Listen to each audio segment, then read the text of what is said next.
Hello, everyone. Thank you for taking the time to join this exciting forum where we shall discuss women in emergency medicine. My name is Ivy Moya. I'm the nurse lead of AFEN, outgoing, and we shall discuss views and opinions, and we shall also get advice from experts in emergency medicine all over the world. We have a very vast array of representation throughout Africa, from Kenya, Mozambique, Democratic Republic of Congo, South Africa, Ghana, Nigeria, and the United States of America. What we aim to discuss is the uniqueness and the role of women in emergency medicine, as it has not been discussed nearly enough. I will now introduce my co-moderator, Eva. Eva, please go ahead. Hello, everyone. My name is Dr. Evanie Bizi, and I'm an emergency medicine physician based in Switzerland. As mentioned by my fellow moderator, Ivy, the objective of this forum is to discuss issues that women working in emergency medicine are faced with in all the different aspects of their jobs and their careers. Today, I'm very excited to share with you that we have a very eclectic and multidisciplinary profile of panelists, ranging from nurses, educators, academicians, researchers, mentors, female and male physicians, global health specialists, and pre-hospital care providers. Through their own voice, they will share with us some of their challenges, the tools and skills they had to build to overcome them, and their hopes for the next generation. Thank you very much, Eva. So we shall kick off the session with the first trio of female panelists. We'll have Nancy, a nurse working in the Accident and Emergency Department in Kenya. She will give us an insight of what it is to work there as a female. We do have Cynthia, an emergency medical technician from Nigeria, representing the pre-hospital world of emergency medicine. And we shall end that session with Eurydice, a female physician with military background, one of the pioneers in emergency medicine from Mozambique. Thank you.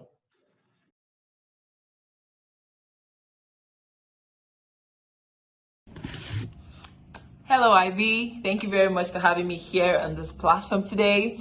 My name is Cynthia Ibina Kenzwa, and I am a paramedic from Nigeria, Benin City, Edo State. Because of time, I'm going to have to hurry up my answers. So I'll be answering question 1 and question 2 together. Question 1, which has to do with how do you cope in a male-dominated industry, and question 2, how do you overcome these challenges? So basically, I'm going to tell you the truth. It has not been easy, and it wasn't easier at the beginning either. Okay, you hear negative comments like, can you do this? Can you handle the physical stress, the mental stress, the emotional stress? These are words that will discourage you at the very beginning from actually taking the first step to being a paramedic at all. Now, there's something they call knowing your onions in my country, which is equivalent to knowing your stuff, knowing what you are doing.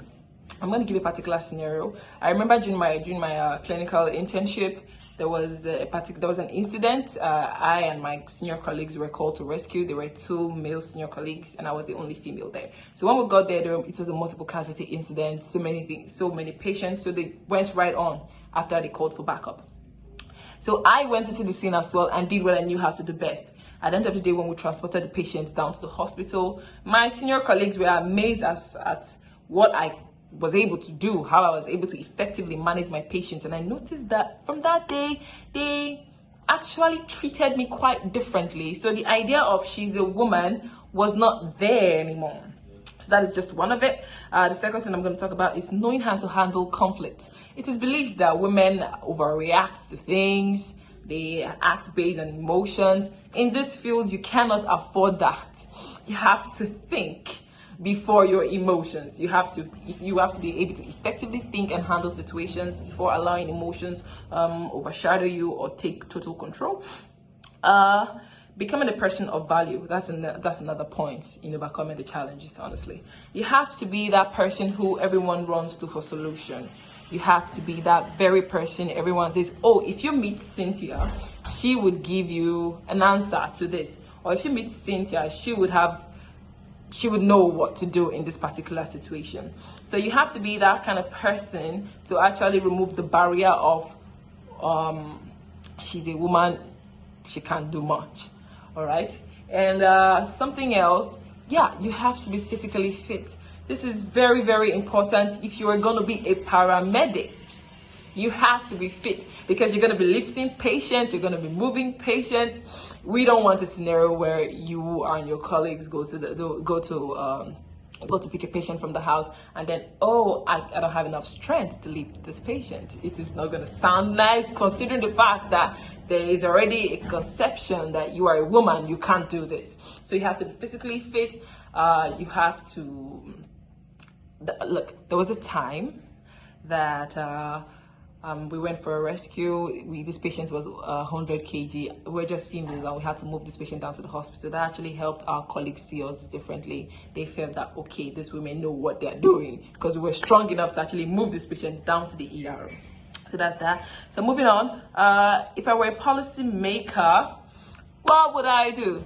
First of all, I create a platform where women are given equal chances as men in this particular field. I believe that a woman should be allowed to venture into whatsoever that she wants to venture into and should only be told you can't do it because she's not competent enough and not because she's a woman. Okay, I've had situations where in a particular job, they say they need more men in this particular area than women. Why don't you give equal opportunities for a woman and a man? When they both get there, whoever is more competent enough for the job gets the job. So basically, that is what I would do. Giving men and women equal opportunities to a job, and a woman or a man should only be disqualified when they are not competent enough. All right. So lastly, I'm going to advise for young female paramedics. Look, the first thing is this: you have to know, you have to believe in yourself that you can actually get these things done. You have to believe in yourself that you can do it because no one else will do it for you. And you have to continuously update yourself. You have to continuously update yourself, read broad. You have to be the problem solver. You have to be one who everyone can actually call on, and there will be a solution to a particular problem. All right.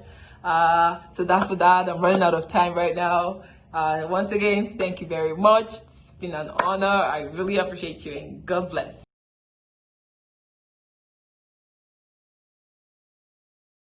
So my name is Nancy Kiplagat from Eldoret, but I was born in Elgeyo Marakwet County in a family that really upholds the values of good education and hard work.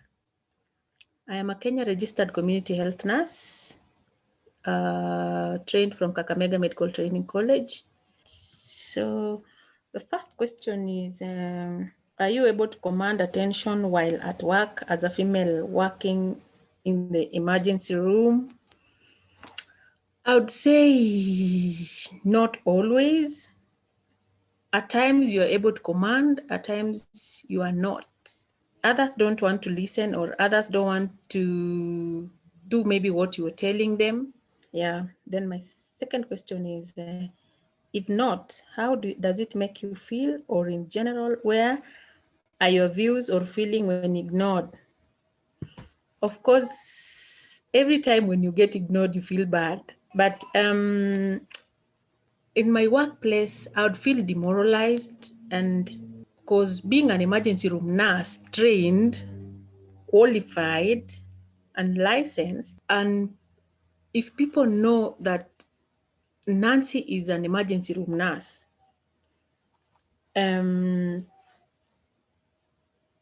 why not listen to me, or why not get my opinions?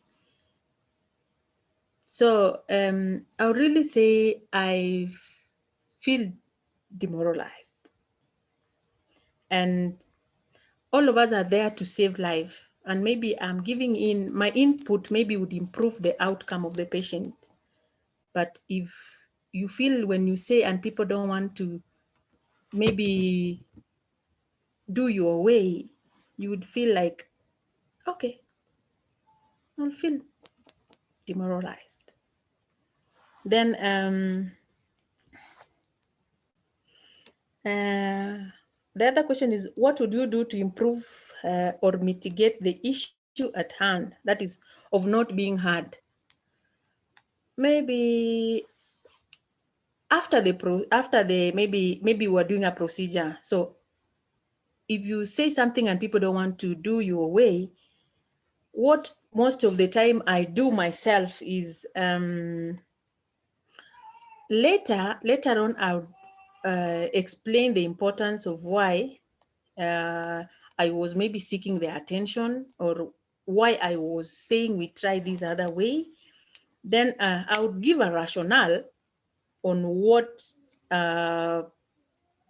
why I wanted it to be done the way I had said. And again, I get their opinions, why they do not want we go that way, and maybe they want us to do the way they would want themselves to do it.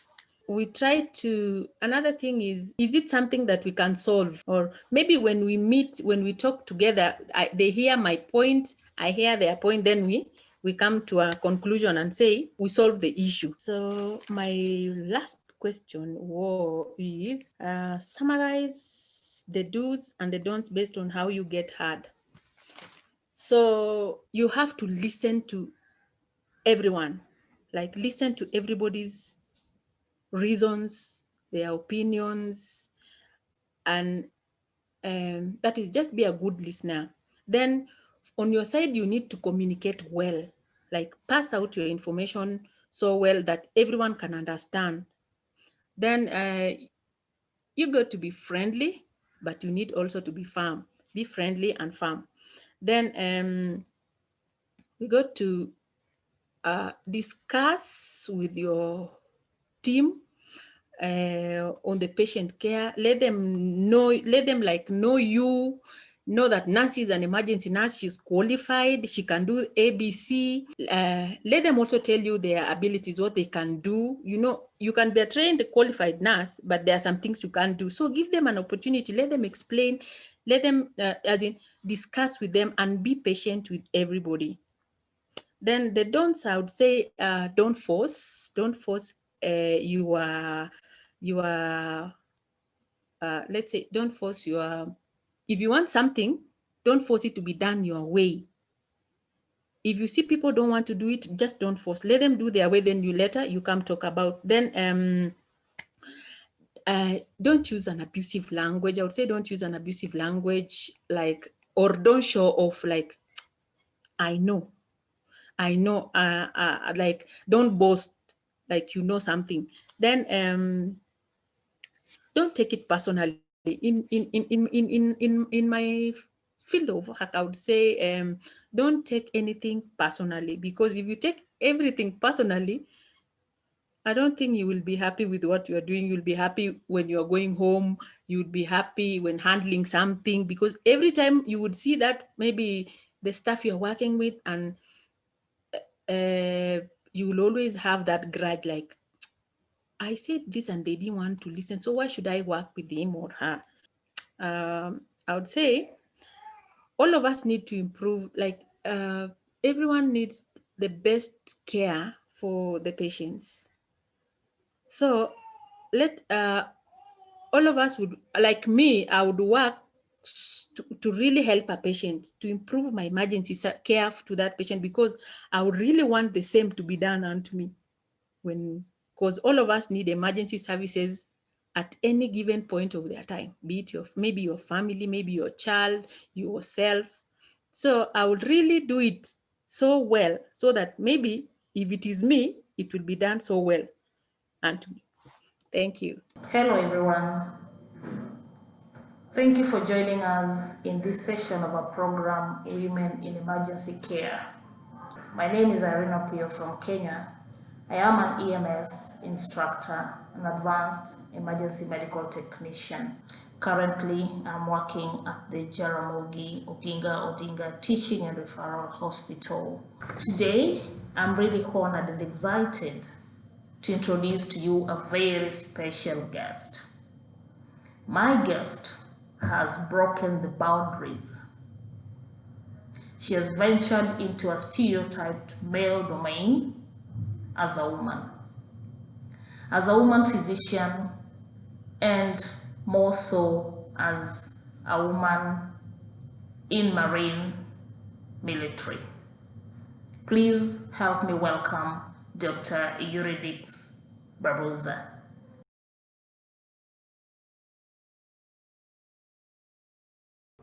Hello, good evening.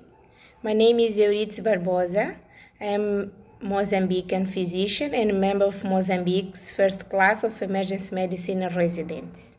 I'm one of the 6 and one of 2 women in the first class of emergency medicine care specialist ever trained in Mozambique. I finished my medical course 7 years ago and worked at the urgent service a few months, and then I went to military training for almost 6 months, and after I became a military physician, started work on military hospitals. So all these times I worked more at urgent service. That's why I loved emergency medicine.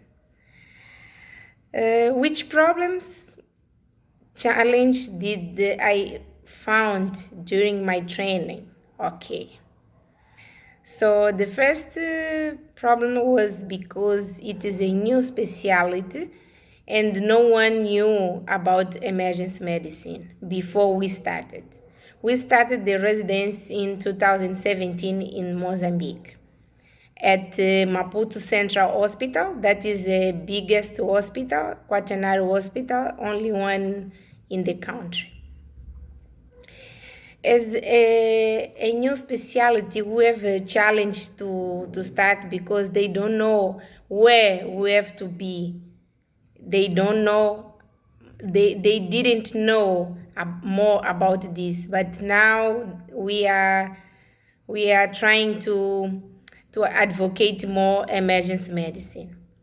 Another big problem was about emergency services or emergency department. We don't have. So here we still have urgent service. And another problem that we find was about external rotations. As our residence program, we have many external rotations.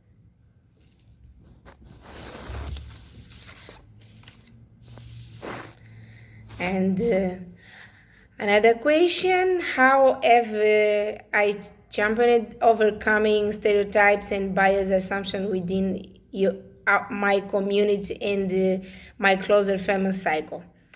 So it is a great challenge to be a female doctor in our society. We receive a lack of respect from colleagues and even patients because they think that male, and also because the age, they think all the doctors are the best. One way to overcome has been always working to appear strong and ensuring that all my work is of the highest quality, in order to show that as a woman I can be a good and responsible doctor. And I think it is worst when we as a woman become pregnant. We receive more, we hear the more bad comments, and also we receive a lack of respect and blame from colleagues. They think that we have to stop, we are not able to work, we must be at the home until we deliver, things like this. As a pioneer and leader of the pack, what I wished I had known. Okay, as a pioneer, we are fighting every day to reach a greater goal than simply becoming an emergency doctor. I came to Maputo to start the specialty in 2017, moving there alone with my 4-month-old son. My husband lives far to the south in another city, Beira. I'm in Maputo. And during these 3 years that have passed until today, we live apart like this, due to our 2 careers. Today, I am the mother of 2 boys, and they live with me, so you can imagine How is my life? There are many difficulties in reconciling residence training with raising young children. This is one of the biggest battles. But I will still have to remain firm because we still have to fight for a place for an emergency department. We have a long fighting in front, which until now we still don't have in the country an emergency department. So we have also to fight for this. In conclusion, what needs to be built for the next generation? So for the next generation, I think we must create a more understanding and tolerant society towards women. So more respect for women, in which pregnancies are not seen as simple flaws on our rotations. And this must start with us. I have heard from colleagues discouraging a resident who has taken maternity leave, among other even worse experience. We must continue to educate people as human, to empathize. As for the department, we have a little light at the end of the tunnel. If everything goes well soon, we will have a space for emergency medicine here in Mozambique. We hope. And the last question, what advice I will give for younger self? Never give up. For the great opportunity to speak in this women meeting. And this was the first time that Mozambique participated in this conference, like active participating. So I talk on behalf of all my team, and we want to say thank you. Thank you very much, Nancy, Cynthia, and Eurydice. That was a very, very useful insight of the angle from which you're coming from in the emergency world. Eve, what do you think? What do you have next for us for the next panelists? Well, Ivy, the next three panelists that we will have the pleasure to hear from are first Petra, an esteemed academician and senior mentor from South Africa, who will talk to us about self-promotion and give us a few tips on the do's and don'ts on mentoring women.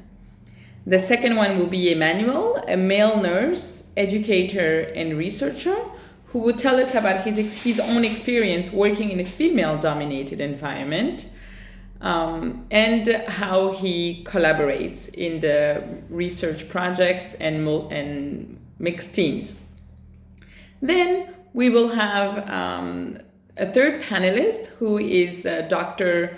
Martina, who is Ghanaian American, and she's a researcher and epidemiologist in emergency medicine and a mommy of 4, including triplets. And she will talk about the cultural differences and fertility taboos and the price of motherhood. So here's what they have to say.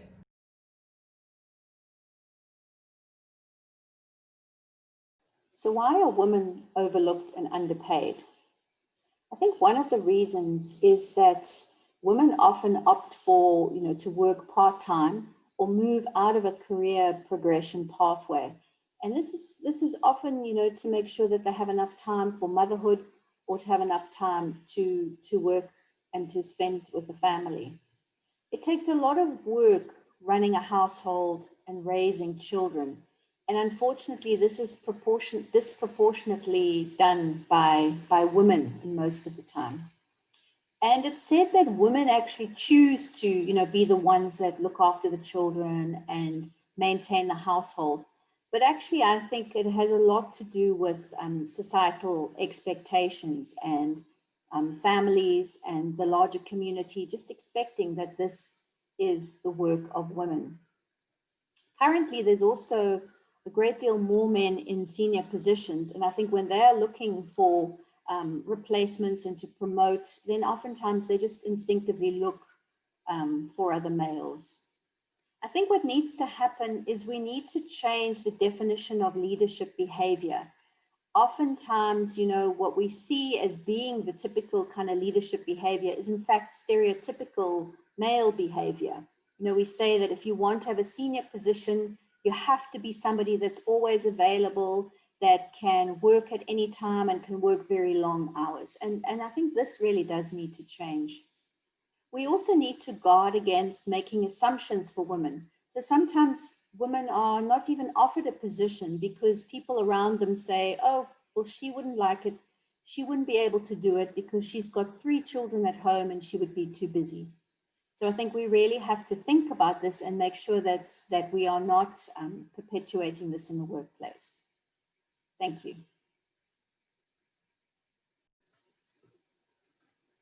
So what are the do's and don'ts of mentoring, and specifically of mentoring women?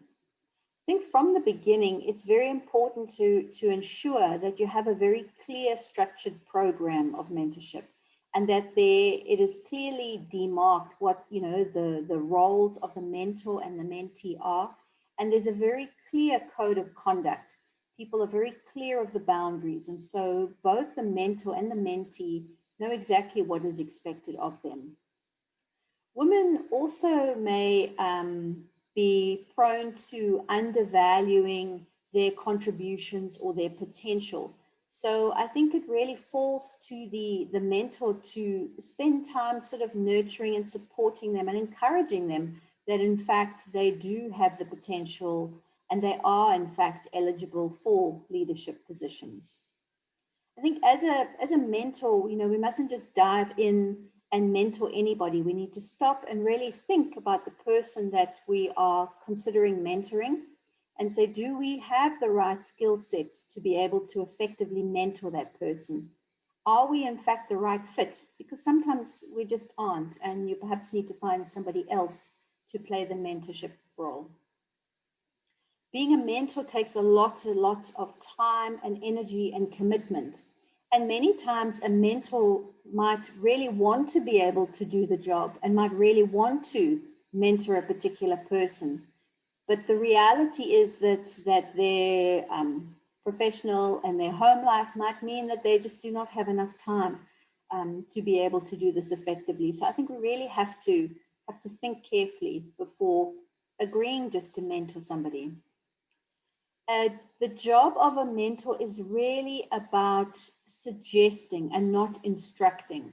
A mentor needs to listen very carefully and to be able to ask those very important questions that then allows the mentee to actually work out solutions for themselves. It's very important to remember that your mentee is not your child. And for a mentee to remember that their mentor is not their therapist. It's a different kind of relationship. And sometimes this gets a little blurred. Women also face very sort of unique challenges in the workplace. And so it is often very useful to have someone that can relate to that. And that's why having a female mentor for a female mentee can be, you know, a very helpful thing. It must be remembered, however, that women can also be very destructive towards other women. I have seen such an example before, and I know that for the mentee, it was extremely harmful and an extremely disturbing experience to realize that the very person who you thought would be the most supportive was in fact the most destructive. So I think we really need to understand that this can happen, and we just need to watch and to guard for it. The multiple roles that women really play in society means that a different kind of mentorship approach is needed when mentoring women. Thank you.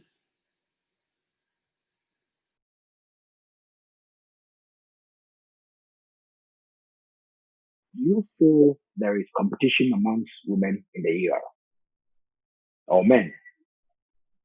No, I don't feel there is a competition amongst women in the ER. Neither is there one between men. I am actually of the view of that the shift system does not encourage this, especially especially in respect to clinical work. However, there is bound to be competition with regards to academic laurels, where one might want to take the lead. That might bring competition, because I want to be the best among the many, and so that might bring competition. I believe in the long run that goes a long way to benefit the system, because everybody wants to become the best amongst the many. Describe a scenario where you have witnessed this and how you intervened or not, and why. Ghana currently has the College of Nursing and Midwifery, whose mandate is to train specialist nurses. There appears to be a bit of competition amongst both men and women as to who gets the chance to attend this program. That puts you in the specialist grade, and being in the specialist grade comes with its own packages and responsibilities. So that might bring competition. But I believe that even with that, as time goes on, everybody gets a chance to attend this program. As a male researcher and educator, how do you build a collaborative relationship between the two genders? Both genders should be recognized as partners in development.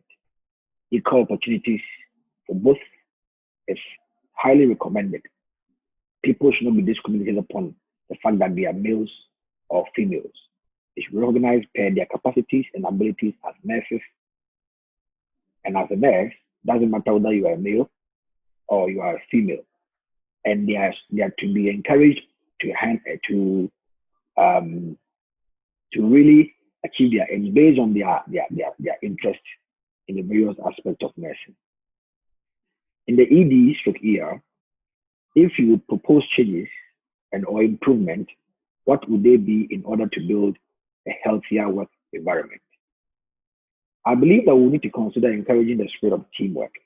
If each and every member of the team, be it male or female, is encouraged to be a team player, I believe that we'll have equal respect, and that will encourage individuals to know that we are not in competition. However, we are here for the common good of our patients. None of us, including me, ever do great things, but we can all do small things with great love, and together we can do something wonderful, said Mother Teresa.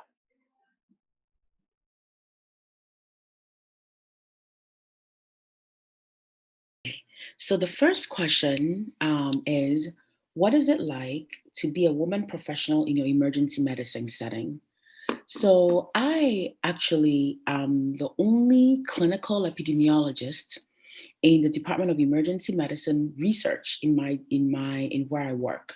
And not only am I a clinical epidemiologist, but I'm also the only African woman in this role. So what are the challenges? And there are lots of challenges, right? No matter what, there'll always be challenges, there'll always be difficulties. But all I have to say is take advantage of what makes you unique, right? So what makes you different? For me, being an African woman as a big minority in this majorly Caucasian, American, white world, if you will, brings me a very different perspective. I can bring the African perspective, I can bring the woman perspective. So I really try to capitalize on that. So no matter what's going on, I will say that do as much as you can to capitalize on your uniqueness, what makes you different, and what gives you a voice. Because after all, that's why you're in your job, right? That's why you were chosen. So try not to let your light dim. The second question is, what do I wish I had known? Let me see. As a pioneer or leader in the pack, what do I wish I had known? So this is a really tough one, but I have to say that in thinking about this some more, what I wish I had known is that I wish I had known more about the dynamics of power and politics. I wish someone had just sat me down and said, listen, Martina, where you're going, there's going to be a lot of politics, so be ready for it. Because once you figure out that there's a certain amount of diplomacy required in what you're saying, and I think Africans, we just tend to be very very transparent, you know. If we think A, we say A. If we think B, we say B. But many people don't behave that way. Many people actually have other ulterior motives, or they have different ways of doing things. So when they're saying A to your face, they're actually doing B, behind the scenes. So just being more aware of all of that, keeping your eyes open, I think will really be helpful to anyone who's new to the field. Not to say that you should be paranoid, but just be aware that just because you are open and transparent doesn't mean that everyone else is. And so take your time to get to know your surroundings, your coworkers, and who you're working with. The last question is, as an emergency medicine researcher, a mom of 4, including triplets, currently working in the diaspora with a lot of professional collaborations, can you share with us your point of view on cultural differences regarding fertility taboos and the price of motherhood amongst women professionals? This question really, really goes there, right? So yes, I am a mother of 4. I have an 11-year-old, and my triplets will be 8 years old tomorrow. 8 years old, actually turned 8 years old on October 26th. So I have 4 children, an 11-year-old and 8-year-old triplets. And when I was getting my PhD, the triplets were 10 months old, and my oldest was 3. So at some point, I had 4 children under 4. By the time I graduated, my oldest, the one who was 8 years old, was, by the time I graduated, my 3-year-old was 8 years old and the triplets were 5 years old. So it took me 5 years to finish my PhD with 4 children. And so the first thing I'll comment on is being a woman, a working woman, right? So women have to face a lot of pressure, a lot of taboos. When you're pregnant, people are looking at you, oh, she's pregnant and she's pregnant again and she's pregnant again. Is she going to come back to work? Is she not? Will she be able to travel? Is she going to breastfeed? All these questions that come up, incredibly, incredibly difficult. But you know what? I'm going to tell you something. You are a boss lady, right? You chose your profession for a reason. You chose your profession knowing that there'll be different requirements of you. You chose your profession knowing that you will have to breastfeed at some point, be pregnant at some point, excuse yourself to take care of some things at some point, and that is okay. You were made this way for a reason because you can multitask and you can do all of those things. I did my PhD with 4 children. I would come home, make dinner for the family, and hit the books. I would come home, take the children out, go to do a teacher's appointment, and learn how to do statistics. You have your eye on the prize. You just have to go for it. Okay, so that's the first thing I'll say. The second thing I'll say is the opposite of that, which is that women, especially African women, are expected to reproduce. It's almost as if that is our only purpose on this earth, at least from my upbringing, right? And you are more than that, right? Women are more than that. And so this pressure of that birthing, reproduction relies solely on a woman, I think is completely flawed. So I have a paper out called A Woman's Worth, and I did a talk on that on the 12th of November. I'm doing a talk on that. And so basically I say, what is a woman's worth? What is the value of a woman? Are we important enough to prioritize? Are we important enough to say, you know what? Yes, it's important for us to have work, but it's also important for us to also be able to live our lives the way that we want to live our lives. Is a woman important enough for a community to make a decision on her behalf? Is a woman's life worth saying, you know what? This woman does not want to give birth, does not want to be married, does not want to bring kids in the world, and that is okay, right? Or are we required to reproduce no matter what? Is our only role on earth to bring forth children in the world? And I don't think that that's the case. I think that women should have the right to either get married or not to get married, to have children or not to have children, and still hold value in community. It has to be individually derived. So I think we have to really think about the pressure that we put on women, not only to be married, but also as soon as you're married, to reproduce, to be able to support your husband, to be able to make meals, to be able to support your in-laws, to be able to perform all these different roles in your life and not be given a break. We should really think about the fertility paradigm and how there's so much emphasis on the female form and the amount of blame that we put on the woman and gender norms and cultural norms, and how much pressure and how that can lead to a lot of mental health issues that are also swept under the rug. So as a woman in the emergency medicine field and as a mother of 4 who went through this, I have to say that my support system has been really, really helpful in all of this. I have a very supportive husband who realizes, listen, I have to step in and help my wife out once in a while. I don't think everyone has that privilege. And I would just venture to say that it would be helpful if women had the social support that we need in order to pursue the same dreams that we may have as men would, and not be relegated to being the bearers of children solely in this world. So that's all I have to say about that. Maybe we can have some private conversations behind the scenes if anyone would like to ask me some more questions about that, because I think that it really has to be contextually appropriate. Thank you, Emmanuel, Petra, and Martina. I must say that was quite interesting, having insights from an educator background, research background, which is not nearly exploited enough within this setting. Mentorship, Petra, that was very, very key. It's one of the pillars of improving emergency medicine. And Martina, as a mother, I see with your insight on cultural difference, that's something that we really need to think about. And now I'll introduce the last 2 panelists. And the first will be a male physician, Dr. Mueller, from the Democratic Republic of Congo. He will tell us how men view the women in emergency medicine and tell us what the specialty, what he hopes for the future when it comes to emergency medicine. And lastly will be Dr. Andy Tenner, who has experience in global health, and she'll also share her insight and experience on post-colonial stigma and cultural differences and how they affect emergency medicine practice. Please go ahead, welcome.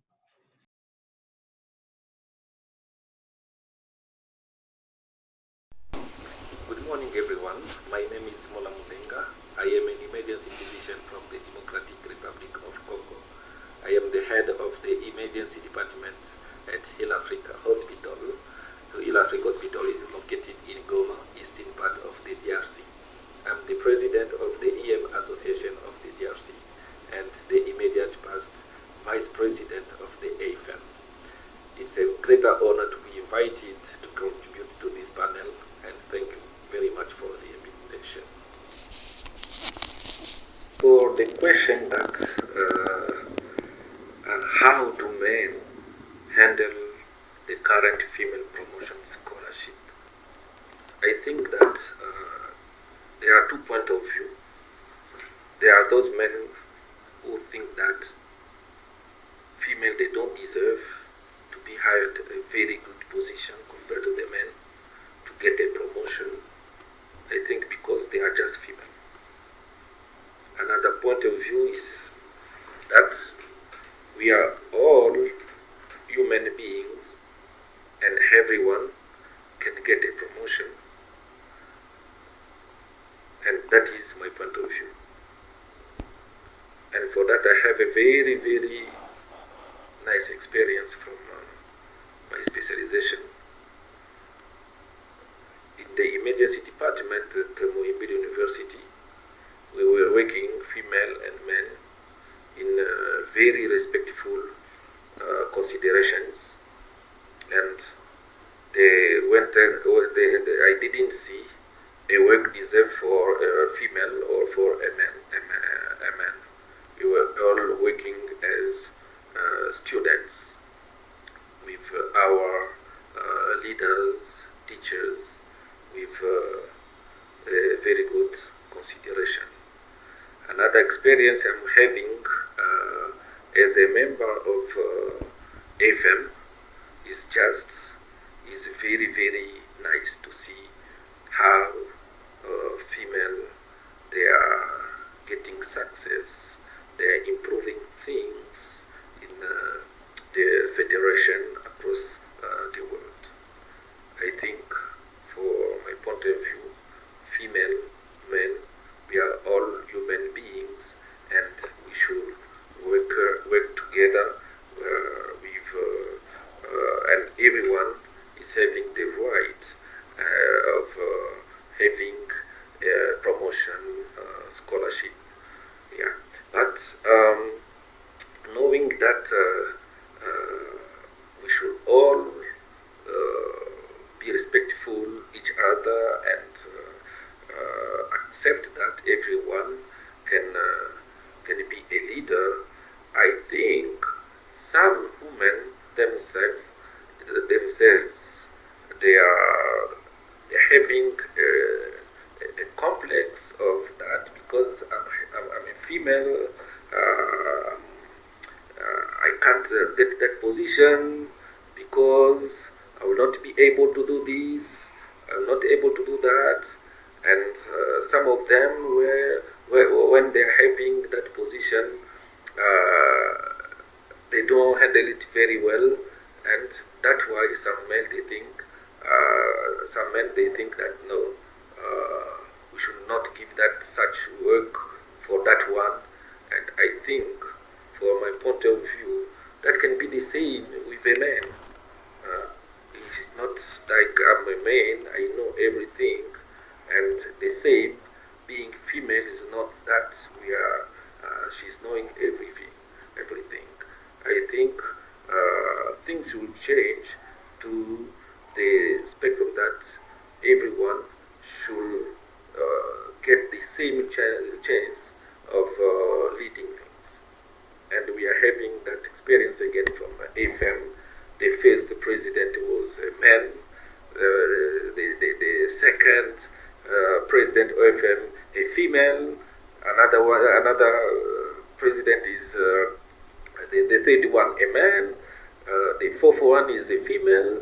I don't know that calculations, how it comes, it's like that, but that is a very good example of showing that this is not for men, this is for all human beings. For the next generation, I think they deserve to have good examples.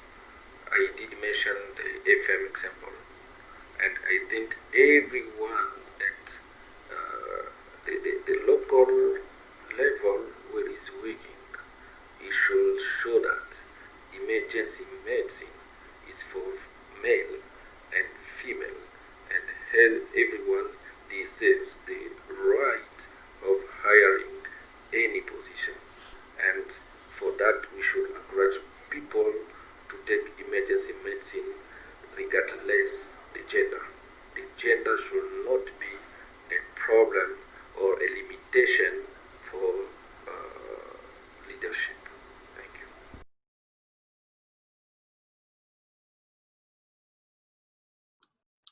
Hi, my name is Andy Tenner. I'm an associate professor at University of California, San Francisco, and I'm the director of the WHO Collaborating Center for Emergency and Trauma Care based here at UCSF. So the first question is my career path to global health. My interest in working in a variety of settings and working in other countries started in medical school. We had an international health course, and my medical school was in Houston, Texas, which has a lot of people traveling through. And so I, through medical school, was seeing a lot of diseases that we don't usually see here in the US, and complications from people coming from their home countries that were not typical for the US. And I became fascinated in learning more about that and learning more about how other health systems work and how other people manage the challenges that come up through other health systems. I started working in, I did a rotation in Peru as a student. It was just an educational program. I was working with a researcher there and helping her with her projects, and then doing some rotations at the hospitals, and was fascinated by the people that I met, the innovative ways that they managed the challenges that they had. I learned a lot, things that I could bring back to the US and the problems that we were having here. And I just really enjoyed meeting people in different settings and seeing how they looked at the world and how that could expand the way that I was looking at the world, and really enjoyed that aspect of healthcare. So what challenges, problems did I encounter in my training or career? What was missing? I think like most women in any professional career that has predominantly been male dominated, one of the challenges is just some of the inherent cultural biases that we all have, and we all do it. Being referred to as the nurse when I would come in as a physician, or having to, feeling like I had to work twice as hard to keep up with what the men were sort of just being given as something that was for granted. I think,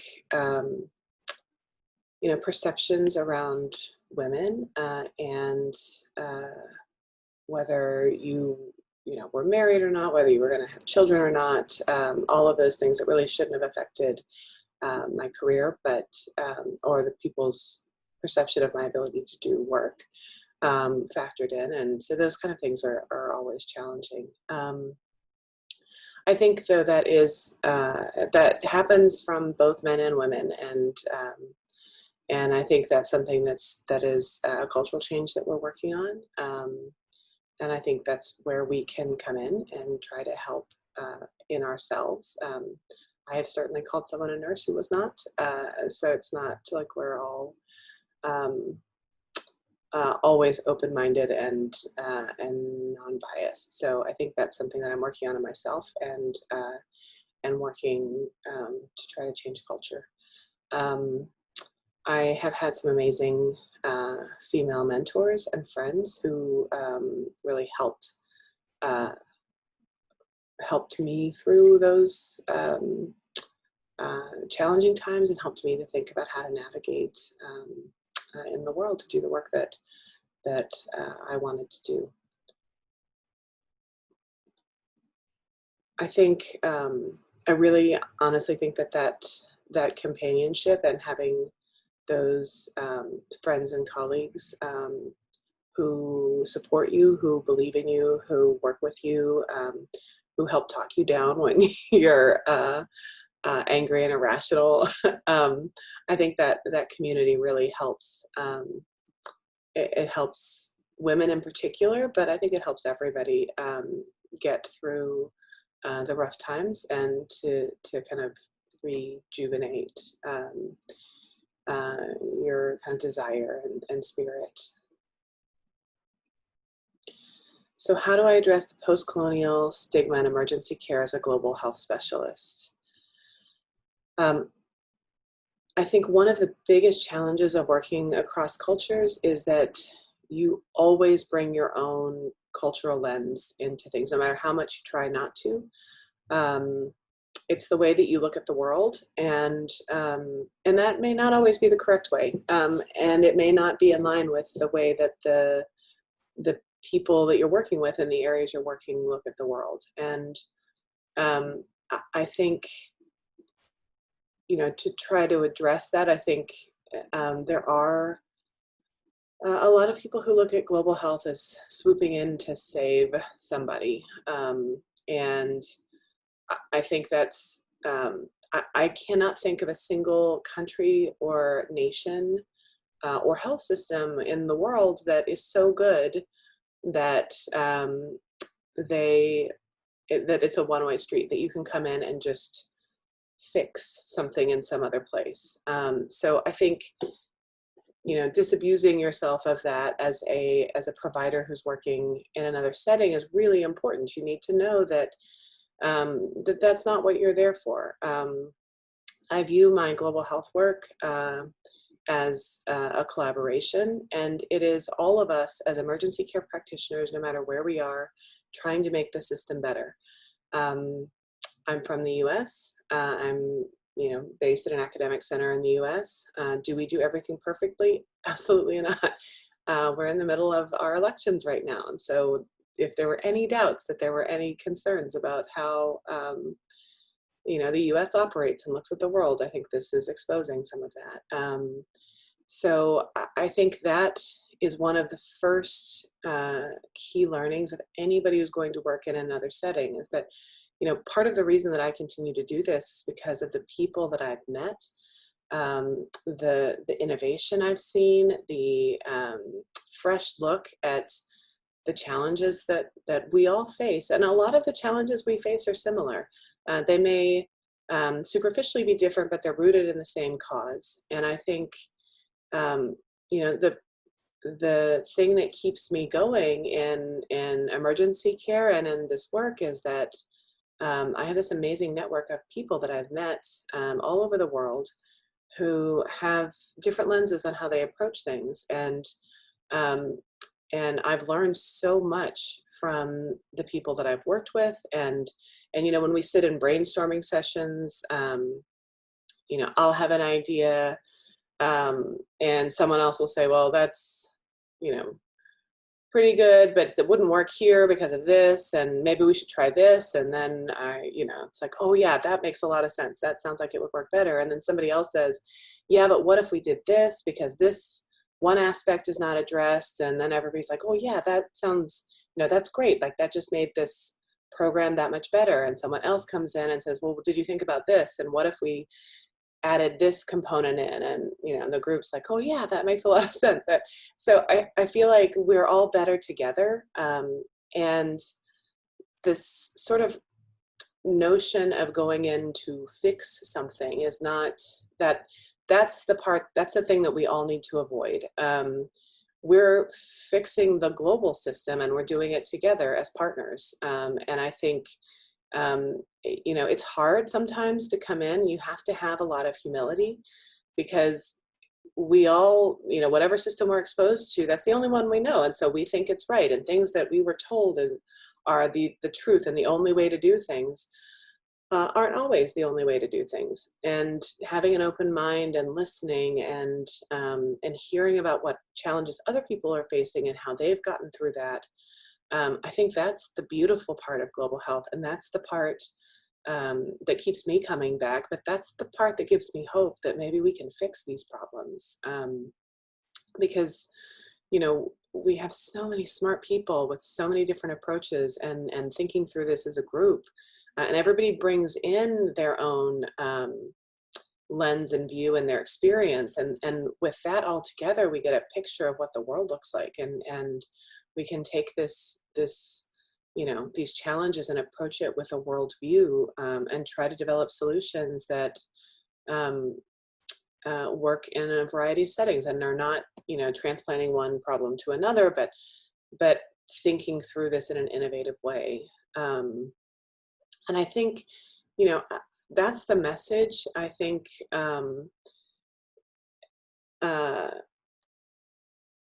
when you're thinking about what does global health look like in the future, that's the message that we need to be sending people, is that we are all human beings on one planet. And while we have different problems in different settings, a lot of our problems are similar. And, we only get out of this together. And so I think if we think through, how can we work together? And again, we all have biases. We all have sort of cultural stigmata or cultural, like some cultural thoughts that are kind of ingrained and we don't even realize that we're doing it. But recognizing that in ourselves, and recognizing that we have to sort of fight against that. If we're going to make a difference, if we're going to make a change, and we're going to think through this, then we have to open our minds and be open to how other people look at the world, and I've made the mistake of not being able to do that or not recognizing my own bias. But when I am able to kind of put that aside and really listen to other people and their experiences and how they've navigated challenges they've had, I've learned so much, and I've been able to bring a lot of that back to the US. And even though I wish I could be in Kenya with everybody right now, I'm taking a lot of the lessons that I've learned from many of you that may be watching this, and I'm applying it here to our COVID response. So I think that's what I would want to pass on to the next generation. So, in thinking about what would be built for the next generation, I think that concept of it's almost a one world view of health systems. We each have individual challenges that need to be dealt with on a local level, and each system is going to be a little bit different, but we all have very similar problems, and that's actually where things like AFSEM and IFAN, the conferences, are actually really helpful for us to think through. We have different settings, we have different places we work with different challenges, but when taken as a whole, as we start to think through some of the big picture issues, using all of our collective experience and knowledge and innovations, we can come up with broader solutions. And yes, those solutions need to be tailored at a local level. But thinking through that, I think, is really important. And I think that's what other generations need, that kind of, I think we tend to, with email and Zoom meetings, sometimes we get a bit disconnected. But that collaborative spirit and working together as partners, there's no, boss and staff. It's we're all partners. We all have something valuable to bring to the table, and respecting what other people bring to the table and thinking in that broad view. I think that's what I would advocate for future generations to think about. So it's, in particular, it's important for women too, as we're moving into a lot of these leadership roles, and we're trying to break that glass ceiling that we all keep bumping our heads against. We will do this better together. And sometimes as women, we are part of the problem, and we bring each other down, and thinking about how we can work together. And really, the concept that if one of us wins, all of us wins is really important. So what advice would I give my younger self? I think that concept of, I learned over time with the more people that I met, the more stories I heard, the more people share their life experiences with me. I learned about some of my own biases that I had just because of how I had grown up and what I was familiar with. And I think encouraging my younger self to talk less and listen more, I think that's invaluable. I think the more that you can hear people's stories and where they're coming from, it gives you a chance to sort of see into their lens on the world, and that broadens your own. So I think that's what I would tell myself if I had the chance. And also, don't date Brian. Bad move. So yeah, thanks.